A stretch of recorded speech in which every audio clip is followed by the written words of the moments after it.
Hello adventurer. In the 15 years that I've lived in Singapore, I've never had a chance to do this. Today, I'm gonna take you on a journey to visit every station on the longest train line in Singapore, where we'll also explore at least one unique thing at every stop.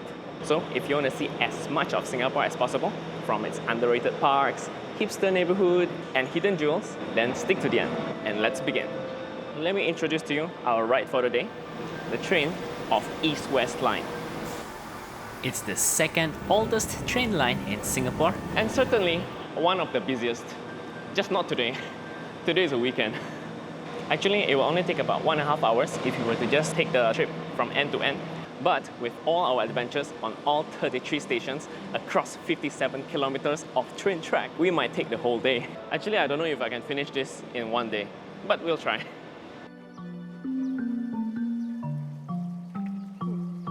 Hello. And our first stop, Pasir Ris Station. This is the only residential site with such a large and diverse nature area. Behold, the Pasir Ris Park, where you can explore the mangrove forests on very comfortable boardwalks. Admire the very well-maintained greeneries here that stretches all the way to the coastline, where you get a little beach lined with barbecue pits where you can have a good time with your family and friends. I remember hanging out here with my friends, cycling, spotting monitor lizards in the mangroves, finding snakes, then spending the evening barbecuing by the beach under the sunset. But yeah, I came too early. No one has started barbecuing yet. Second station, Tampines. Be very careful when pronouncing this station because it can get very disastrous very quickly. It's Tampines, but I've also heard Tampines and Tampi. I'm actually very jealous of people who live in Tampines because not only they have 3 fully stocked shopping malls where they can buy all the things they can possibly need to buy, the Tampines one, the Tampines Mall, and Century Square. But that's not all. There is also the Tampines Hub, where you can find restaurants, hawker centers, a public library, and sporting facilities. They even have a public plaza for community events. Just imagine, you can have a sporting day, then have a good meal at the restaurants or the hawker centers, then cool off at the shopping malls or the library. Sounds like a good weekend to me. Station number 3, Simei. There's not much reason to come here other than if you live here, you're passing by, or an ambulance took you to the Changi General Hospital. It's mostly schools and residential areas here, so there's really nothing much to do. Station number 4, the most confusing train station for first-time foreigners in Singapore, Tanah Merah. Okay, why confusing, you might ask? Because if you took the train from Changi Airport, it will actually stop here. Then you have to decide to get off either on this platform or the other platform. You are likely going towards the city area, so look out for the direction that says Tuas Link.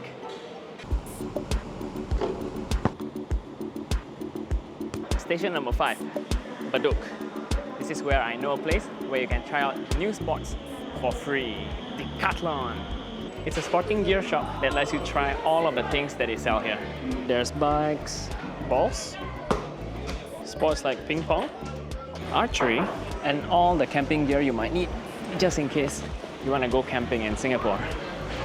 It's not exactly at Bedok, but it's very near. I took a 1-minute bus ride from Bedok MRT to get to here. 5th station, Kembangan. Walk down the streets and you'll find where the rich people stay in Singapore. Frankel Avenue, which is actually the old name of Kembangan MRT.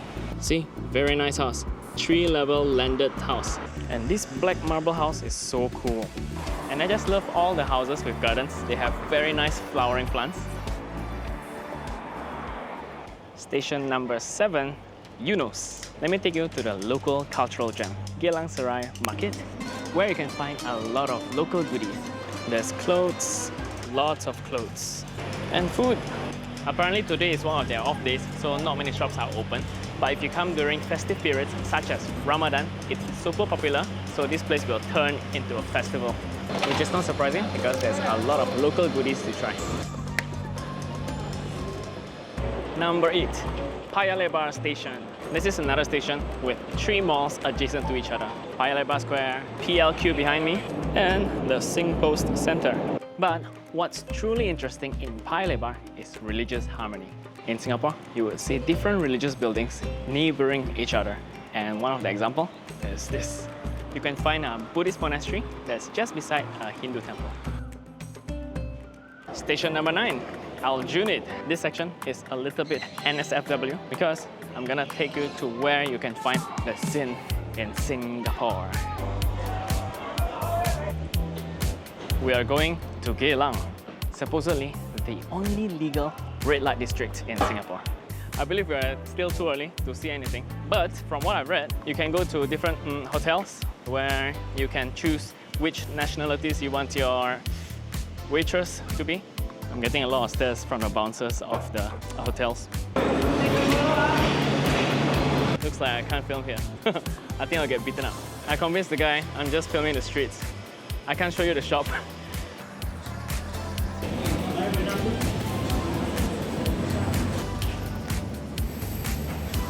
Anyway, that being said, if you're planning for a family vacation, I don't recommend booking any of the hotels here. Station number 10, Kallang. Easily one of the prettiest stations here because of the Kallang River that's running beside it. It's very serene and peaceful, and it's a very popular spot for a picnic. Station number 11, Lavender.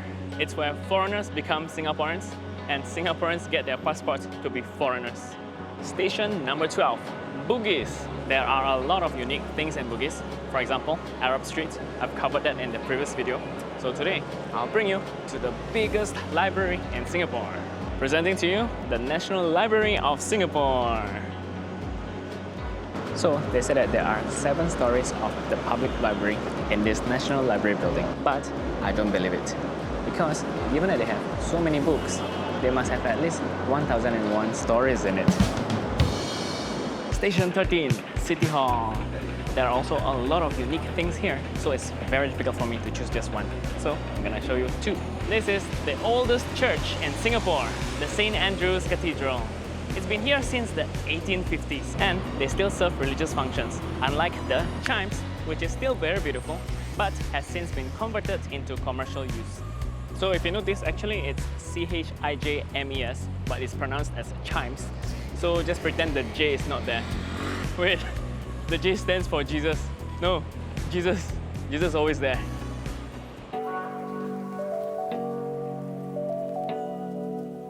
Number 14 is where millions of Singapore dollars are generated every single day. Raffles Place. Come here and gaze at the towering skyscrapers that makes up the Singapore city skyline and the Singapore economy. But I recommend avoiding the morning rush hour because that's when thousands of people commute through here to get to work. Besides, not only is the night quieter, the night view is also much nicer. Number 15 is where you can find $1 million public housing project. That is the Pinnacle at Duxton.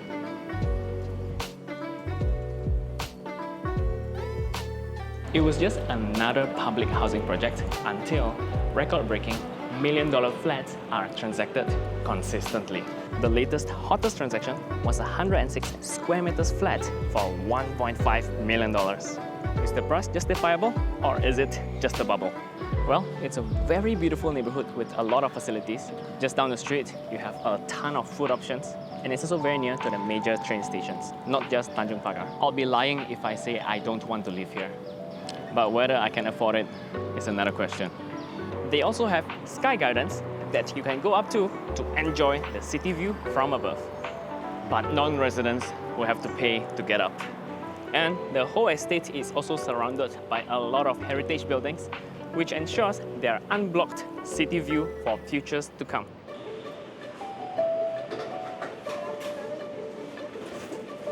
Number 16, Fuchu Park. This is where I get my favorite Singapore snack, the Ang Ku Kueh. Down the road from Outram Park is Everton Park, where you can find an Ang Ku Kueh shop that's been in business since 1988, the Chisiang Confectionery. It's a turtle-shaped glutinous rice cake with fillings. So be careful not to call it fat. After eating Ang Ku Kueh from many other shops, the Ang Ku Kueh from Chisiang remains my favorite. The skin thickness is just right. with amazing texture and chewiness, and the flavor keeps you longing for the next bite. Traditionally, the fillings are made of mung beans, but they've come up with a lot of other flavors, so give it a try.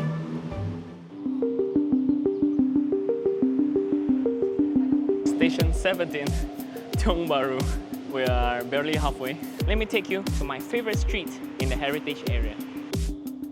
These are very old buildings from all the way to the post-World War II era. But ever since new residents, new shops and new cafes settled down here, it has given the whole place a new life and a new vibe. My favorite shops in this street is the Plain Vanilla.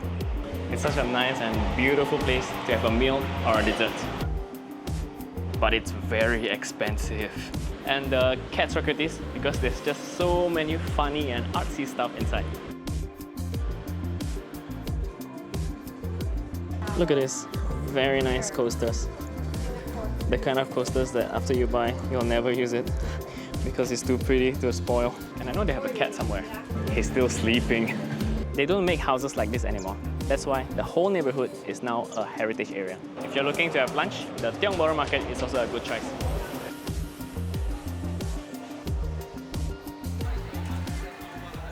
Our 18th station is named after the reddish soil found in the area. You can see that the station is also in pink colors and reddish hues to match the vibes. After hearing the origin story, actually this name can be very confusing to people who speak Indonesian or Malay language. Remember our 4th station, Tanah Merah? In Indonesian, actually it means red soil. So it coincides with the origin story of Red Hill. But upon further reading, turns out Tanah Merah was referring to red cliffs that sailors used to refer to when navigating in the area, while Red Hill is truly referring to the red soil in the ground. So, while in Red Hill, you're gonna find if there really is red soil in the ground. Is this red enough? I think we can find redder one. The problem is, sometimes I know they will put new soil on top of the existing soil. For example, when they are filling the ground or when there's a tree, then they want to put fertilizers on top. So I'm not really sure which part of the red soil is the native red soil, you know? Hello, excuse me. Do you stay around here? Yes. Do you know where I can find the red color soil? I want to find out. Because Red Hill known for the soil red color. I never see this round Oh. red soil. I need to dig. Okay. Yeah, I'll look around. Thanks. I think I found it. Look, it's quite red. And they don't usually put the fertilizing stuff on the bushy areas. So, we found the red soil of Red Hill. I need to confess, I failed to shoot everything that I wanted to show you in one day. In fact, it actually took 25 hours across 3 days for me to shoot everything.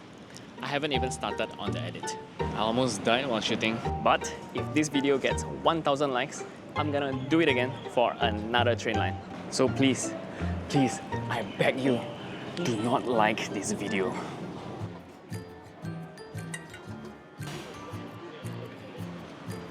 Station 19, Queenstown. Don't you love Swedish furnitures? Hello, hello. Welcome to IKEA. I used to come here a lot with my friends to eat Swedish food.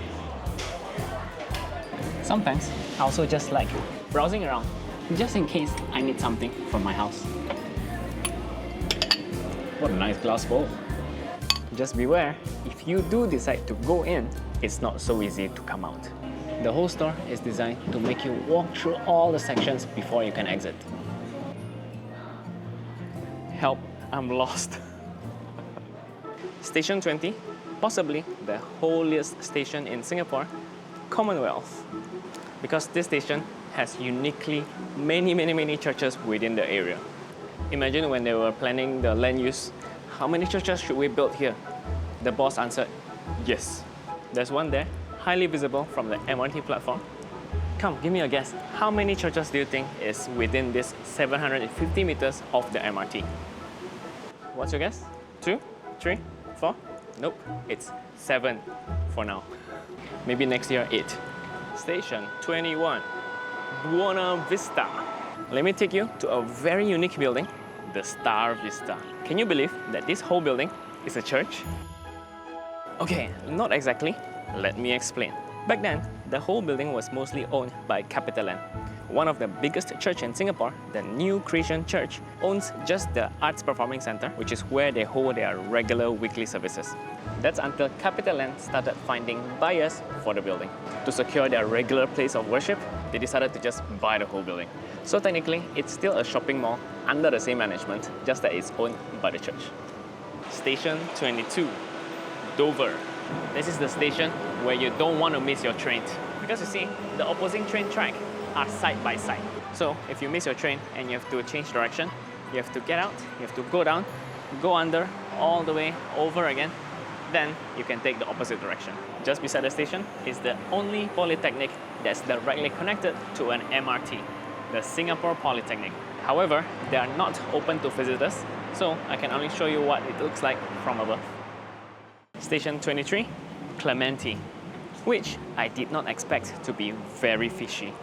Just across the street from the station, under this block, all the way into this street, and you'll find a fish.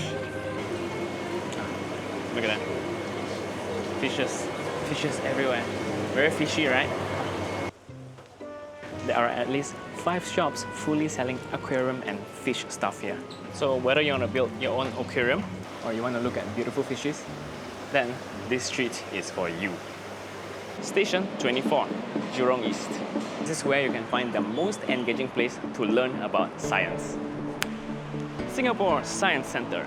Although they're quite small compared to other science centres in other countries, they still have a lot of things to offer inside and outside of their compounds.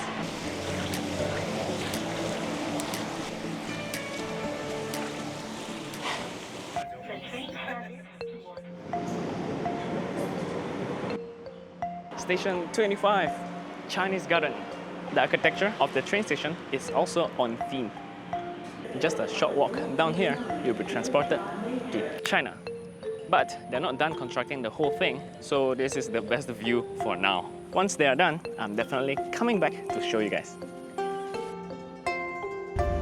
Hello, bird. Station 26, Lakeside. Accurate to its name, just a short walk down from the station, there is a lake. In fact, it's the largest lake in Singapore, Jurong Lake Garden.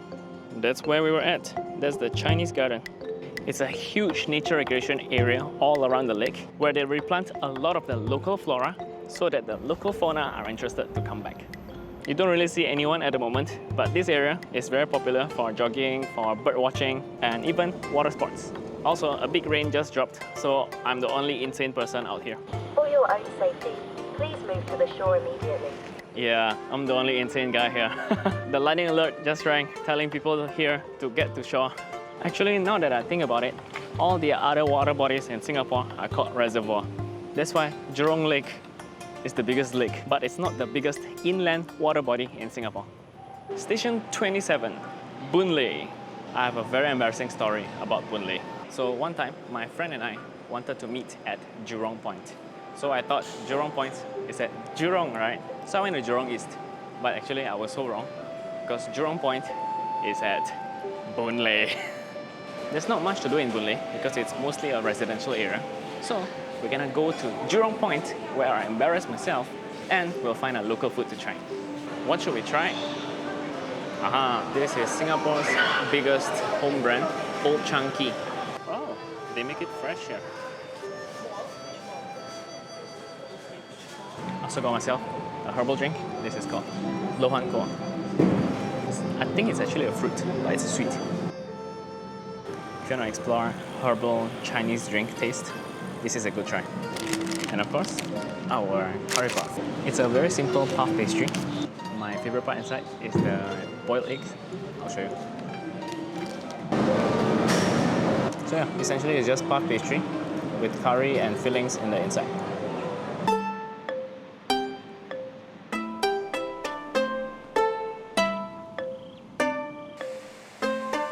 Station 28, Pioneer. This is where you can find the top 15 university in the world. Nanyang Technological University. Are they really that good? Let's go and find out. It's quite a walk, but you can take the bus. Or there's also the free shuttle bus. This is the most famous building in NTU. Its architecture is inspired by the beehive. But you know, to us locals, this looks more like a dim sum buffet. That's my xiao long bao, that's my qi xiong fan, this is my siu mai. You know, the hive got so popular that it almost ruined the students' lives. It won several design and architectural awards, so it's well known globally. So much so that it became a very popular tourist attraction. Throngs of tourist buses come here every day, bringing with them flocks of tourists who just happily walk around, sightseeing, taking photos. Inevitably, the tourists were disruptive to the educational activities ongoing in the hive, and the students were very upset because they felt like animals in the zoo. Ever since then, they imposed a requirement to require tourist buses to have a permission from the administrator of NTU before they can bring their tourist bus and their guests in. The tourist buses still come, but they are in much manageable frequency. See, it's still very popular. People are coming here to take photo with the hive.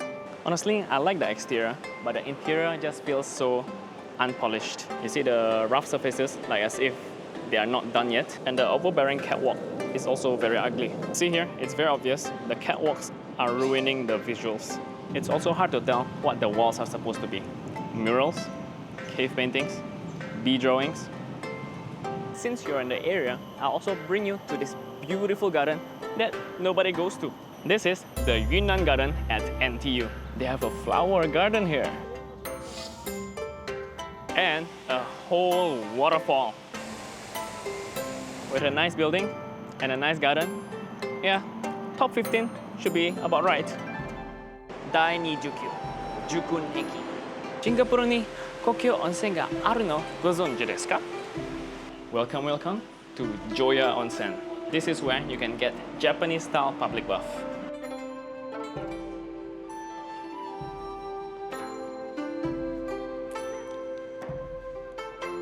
They actually have both public and private onsen. They were kind enough to show me the private onsen. Oh, not bad. This must be the sauna room. But for the public one, you have to come here and check it out for yourself because I can't bring my camera inside. Once you're done, you can have food and drinks at the cafe.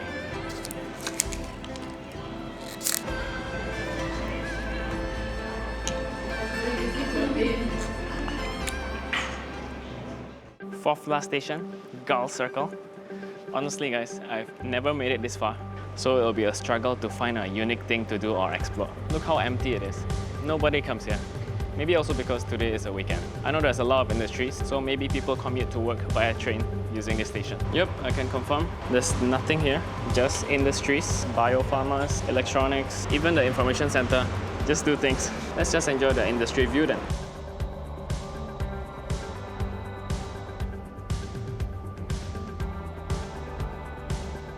I looked it up, there's really nothing in Tuas Crescent, so I'm just gonna show you the rows of industries.